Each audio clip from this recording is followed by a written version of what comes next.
আমরা বিএনপি পরিবারের একটি কর্মসূচিতে চট্টগ্রাম গিয়েছিলাম। আমি আতিকুর রহমান রুম্মান সহ আমাদের কয়েকজন বন্ধু, আমরা প্রতি মুহূর্তে প্রতিনিয়ত আমরা শঙ্কা ভয়ের মধ্যে কাটিয়েছি।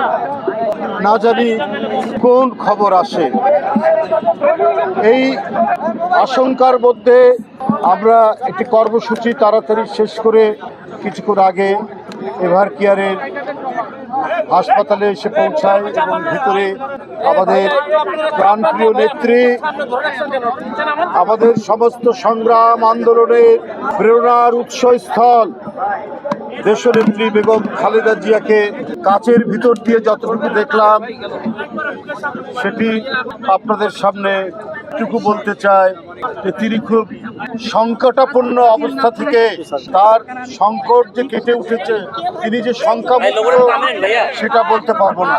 আবার পরে হলো চিকিৎসকরা, তারা প্রাণ করে তার চিকিৎসার চেষ্টা করছে।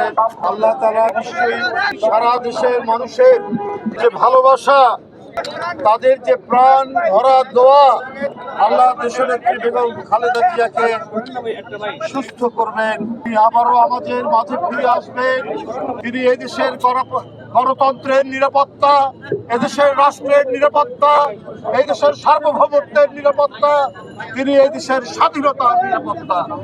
বন্ধুরা আমার, গোটা জাতি দেশনেত্রী বেগম খালেদা জিয়াকে তাদের সকল নিরাপত্তার অভিভাবক মনে করে।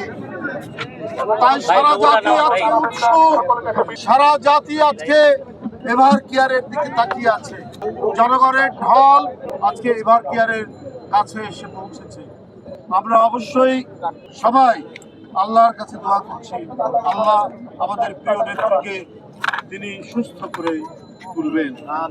আপনাদের মাঝে আমি আবারও বলেছি, আমি চট্টগ্রামে মিডিয়ার মাধ্যমে বলেছি, আমরা জানি আমাদের দলের নেতাকর্মী, আমাদের শুভানুধ্যায়ী, আমাদের শুভাকাঙ্ক্ষী, আমাদের সমর্থক দলের এবং দেশের আপমর জনসাধারণ, তারা অত্যন্ত গভীর শ্রদ্ধা করেন।